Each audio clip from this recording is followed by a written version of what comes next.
আমার স্ত্রীর বাচ্চা হবে, আজই ডেলিভারি টাইম, তাই হসপিটালে নিয়ে আসলাম। স্ত্রীকে বেডে ভর্তি করিয়ে আমি বাইরে অপেক্ষা করছি। আমি প্রথম সন্তান ছেলে চেয়েছিলাম, খুব টেনশন লাগছিল। কিছুক্ষণ পর ভেতর থেকে একজন ডাক্তার এসে আমাকে বলল, আপনার স্ত্রী ছেলে সন্তান জন্ম দিয়েছে। এতে আমি অত্যন্ত খুশি হলাম। দৌড়ে স্ত্রীর পাশে গেলাম। আমার স্ত্রীকে দেখে আমার চোখ দিয়ে পানি পড়ছে। আমি তার মাথায় হাত বুলিয়ে দিলাম এবং বললাম, চিন্তা করো না, ডাক্তার বলেছে আগামীকালকে তোমাকে নিয়ে যেতে পারবো।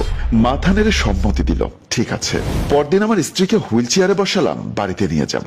এমন সময় একজন ডাক্তার আমাকে বলল, এই নিন রিপোর্ট, আপনার ছেলে প্রতিবন্ধী। ব্যাপারটা খটকা লাগলো। সে বোবা, কানে শোনে না এবং চলার শক্তি নেই। ডাক্তারের মুখ থেকে সব কথা শোনার পর মেজাজ চরম খারাপ হয়ে গেল। বাসায় এসে রাগান্বিত গলায় স্ত্রীকে বললাম, তুই একটা খারাপ মেয়ে, আর সেজন্যই ছেলেটা প্রতিবন্ধী হয়েছে। বাড়ির সবাই আমার কথায় সায় দিল। স্ত্রী বলল, এসব ঠিক নয়, এসব কুসংস্কার। ছেলেটাকে সঠিকভাবে লালন পালন করলে ও ভবিষ্যতে স্বাবলম্বী হতে পারবে। চুপ থাক নষ্ট মেয়ে। ওই অথর্ব ছেলের পেছনে টাকা খরচ করা মানে টাকা পানিতে ফেলানো। এরপর থেকে স্ত্রী এবং ছেলের যত্ন বন্ধ হয়ে গেল। বাড়ির সবাই ওদের ঘৃণা করতে লাগলো। এতে স্ত্রী সব সময় বিষণ্ণ থাকতো। ছেলে এবং ছেলের মা দুজনকেই আমার কাছে অসহ্য লাগতো। আরেকদিন স্ত্রীকে বললাম, তোর সাথে আর সংসার করা আমার পক্ষে সম্ভব নয়, তুই খারাপ মেয়ে। তারপর বললাম, ওই অভিশপ্ত ছেলেটাকে নিয়ে চলে যা, তোদের আর আমি দেখতে চাই না।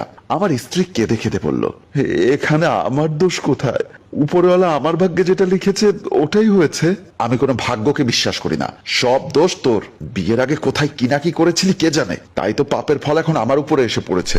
আমি চাই আজকের মধ্যে আমার বাড়ি ছেড়ে চলে যাবি, সাথে তোর ওই প্রতিবন্ধী ছেলেটাকেও নিয়ে যাবি। আমার স্ত্রী কান্না করতে করতে ড্রয়িং রুমে এসে আমার মা বাবাকে অনেক করে বোঝালো, তারাও রাজি হলো না। আমার মা বলল, আমার ছেলের বাইরে আমি কোনো সিদ্ধান্ত নিতে পারবো না, আমার ছেলে যেটা বলেছে তাতেই আমরা একমত। আমি আমার শ্বশুরকেও বোঝালাম, আমার শ্বশুরও কোনো উত্তর দিল না। বুঝতে পারলাম তাদের ছেলের কথায় বাড়ির সবারই সম্মতি ছিল। এতক্ষণ পরে সে ভেজা চোখে ছেলেকে নিয়ে চলে গেল। স্ত্রী চলে যাবার 3 মাস কেটে গেল। এর মধ্যে আমার জন্য পাত্রী দেখতে লাগলো। আমার এক খালাতো বোনের সাথে আমার বিয়ে পাকা হয়ে গেল। আগামী সপ্তাহে আমার বিয়ে। সবকিছু ঠিকঠাক করে বাড়ির দিকে চলে আসলাম। তখন ওই রাতে আমার ভীষণ জ্বর, মাথা ব্যথা, গলা ব্যথা আরম্ভ হলো। ফার্মেসির দোকান থেকে ঔষধ এনে খেলাম, কিন্তু লাভ হলো না। শরীর ক্রমাগত দুর্বল হয়ে যেতে লাগলো। এরপর শুরু হলো কাশি, ডায়রিয়া। অবস্থা যখন খুবই খারাপ হয়ে গেল, পরদিন একজন বড় ডাক্তার দেখালাম। ডাক্তার আমাকে টেস্ট দিলেন। তারপর টেস্টের রেজাল্ট দেখে যা বললেন তা ছিল অকল্পনীয়। আমার নাকি এইডস হয়েছে। ডাক্তারের মুখ থেকে কথাটা শুনে আমি পুরো থ হয়ে গেলাম। কোনোভাবেই বুঝতে পারলাম না কি করে এই রোগ হলো। আমি তো কখনো কারোর সাথে অবৈধ শারীরিক সম্পর্ক করিনি, কাউকে রক্ত দেইনি, রক্ত নেইও নি। তাহলে কি করে? অনেক ভেবে মনে পড়লো 5 মাস আগে এক ফার্মেসির দোকানে একটা ইঞ্জেকশন নিয়েছিলাম। ইঞ্জেকশনের সিরিঞ্জ থেকে হয়তো এই ভাইরাস শরীরে ঢুকেছে। কিন্তু যতদূর জানি এই ভাইরাস শরীরে ঢোকার পরও একজন মানুষ 10-15 বছর সুস্থ থাকতে পারে। তাহলে আমি কি করে এত দ্রুত আক্রান্ত হলাম? আমি বাড়িতে চলে আসলাম। এইডস হয়েছে শুনে আম্মার মাথায় আকাশ ভেঙে পড়ল। বাবা সেদিন সঙ্গে ছিলেন। আব্বা আমাকে দেখে তিনি ঘৃণার কণ্ঠে আমাকে বললেন, তোকে তো ভালো ছেলে বলেই জানতাম, অথচ তুই। ছি ছি ছি। বাবা বিশ্বাস করুন, আমি খারাপ কিছু করিনি। ফার্মেসির দোকানে একবার ইঞ্জেকশন নিতে গিয়েছিলাম, হয়তো সেখান থেকে। চোপ, একদম চোপ। আমি অনেক করে বোঝানোর চেষ্টা করলাম। বাবার চোখে অবিশ্বাস। তিনি আমার কথা বিশ্বাস করলেন না। কেবল তিনি নন, মাও আমার কথা বিশ্বাস করলো না। তারপর রুমে আসলাম, খুব টেনশন লাগছিল। রাতারাতি আমার জীবনটা উলট পালট হয়ে গেল। সবার চোখে আমি খারাপ হয়ে গেলাম। সব জায়গায় জানাজানি হয়ে গেল। আমার শ্বশুর বাড়ির লোক এসে আমার বিয়ে ভেঙে দেওয়ার কথা বলে গেল। সামাজিক ভাবে একঘরে হয়ে গেলাম। আরেকদিন আমি বিছানায় শুয়ে আছি। মা আমার পাশে গিয়ে ভঙ্গ হৃদয়ে বাবাকে বললেন, ওর স্ত্রী এবং ছেলের সাথে আমরা ঠিক ব্যবহার করিনি। আল্লাহ হয়তো সেজন্যই এই শাস্তি দিলেন আমাদের। আমার একটা মাত্র ছেলে, এখন আমি কি করব? এটা বলেই মা কান্নায় ভেঙে পড়লেন। আমার এইডস হয়েছে শুনলে সবাই ঘৃণার চোখে তাকায়। ওই দৃষ্টির সামনে বিষণ্ণতায়, ভয়ে, অসহায়ত্বে কুঁকড়ে যেতাম। নিজেকে আড়াল করার জন্য সর্বক্ষণিক গৃহবন্দী হয়ে থাকতাম। ডাক্তার বলেছিলেন চিকিৎসা করালে দীর্ঘদিন সুস্থ থাকা সম্ভব, কিন্তু মানসিকভাবে এতটা ভেঙে পড়েছিলাম যে চিকিৎসা করানোর আগ্রহ হারিয়ে ফেললাম। শরীরের দ্রুত অবনতি হতে লাগলো। একদিন আয়নায় আয়নায় নিজের চেহারা দেখে চমকে উঠলাম। আমার চেহারায় যে বিষণ্ণতা রয়েছে তা এক সময় আমি আমার স্ত্রীর চেহারায় দেখেছিলাম, আর আবার চোখে যে ভয় এবং অসহায়ত্ব রয়েছে তাও এক সময় আমার স্ত্রীর মুখে দেখেছিলাম। তাদের কষ্টটা তখন অনুভব করতে পারলাম। সে রাতে স্ত্রীকে ফোন করলাম। আমার ফোন রিসিভ করে স্ত্রী চুপ করে রইল। আমি বললাম, তোমার কাছে ক্ষমা চাইবার কিংবা তোমাকে ফিরে আসার কথা বলার সাহস আমার নেই, শুধু বলবো একবার কি তোমাকে এবং আমার ছেলেটাকে দেখতে পারি? আমার কথা শুনে মনে হয় আমার স্ত্রী কান্না করতে লাগলো। আমিও অনুভব করতে পারছি মনে হয় আমার রোগের কথা জানতো। অনেকক্ষণ চুপ থেকে বলল, ঠিক আছে আসবো।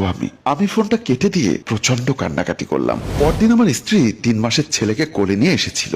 সেদিন বাড়ির কেউ তার সাথে এবং আমার ছেলের সাথে বাজে আচরণ করেনি, বরঞ্চ সবাই ছিল অনুতপ্ত। রুমে ঢুকে আমাকে এই অবস্থায় দেখে আমার স্ত্রীও অনেক কান্নাকাটি করলো। তারপর অনেক জোর করছিল চিকিৎসা করানোর জন্য, কিন্তু তাকে থামালাম।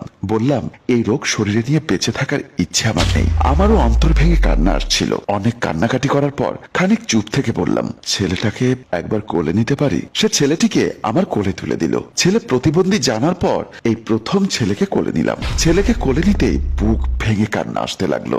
নিয়ন্ত্রণহীন কাঁদতে কাঁদতে বললাম, তোমাদের সাথে ভীষণ অন্যায় করেছি, ভীষণ অন্যায়, তার ফল আজ ভোগ করছি। আমি কেঁদে যেতে লাগলাম। তারপর আমার স্ত্রী ছেলেকে নিয়ে সবার কাছ থেকে বিদায় নিয়ে ওখান থেকে চলে গেল। আরো কিছুদিন পর একজন উকিল আসলো আমাদের বাড়িতে, সাথে আমার শ্বশুর। আমি তাদেরকে বসতে দিলাম। আমার শ্বশুর কেঁদে দিয়ে বলল, মারে, আমার ছেলে এই পৃথিবী ছেড়ে চিরদিনের জন্য চলে গেছে, যেখান থেকে মানুষ আর ফিরে আসে না। শ্বশুরের কথা শোনা মাত্র অতিমাত্রায় আমার খারাপ লেগে উঠলো। তারপরও নিজেকে কন্ট্রোল করে তারপর মুখে কাপড় দিয়ে মনের অজান্তে কান্না করতে লাগলাম। পাশে থাকা উকিল সাহেব বললেন, এই নিন, এটা হলো আপনার স্বামীর অর্ধেক সম্পত্তির দলিল। স্থাবর অস্থাবর যত কিছু আছে এই সবকিছুর অর্ধেক মালিকানা আপনার ছেলের নামে দিয়ে গেছে, আর তাকে ক্ষমা করে দিতে বলেছে। কাগজের ফাইলটা হাতে নিয়ে আমি শ্বশুরকে জড়িয়ে ধরে কাঁদতে লাগলাম আর বললাম, এটা কি হয়ে গেল বাবা? সম্মানিত দর্শক, কথায় আছে, আল্লাহ যা করেন ভালোর জন্য করেন। আল্লাহ বলেছেন, সৃষ্টির সেরা এবং সুন্দর জাতি হিসাবে আমি মানুষ বানিয়েছি, তাই আমার সৃষ্টি কখনো অসুন্দর হতে পারে না। তোমরা তাদেরকে ঘৃণা করো না। আমি মানুষদের হৃদয়ে বসবাস করি। মানুষের মনে কষ্ট দিও না, তার পরিণাম ভয়াবহ হতে পারে। আল্লাহ বলেন, আমাকে পেতে চাইলে আগে আমার সৃষ্টিকে ভালোবাসো।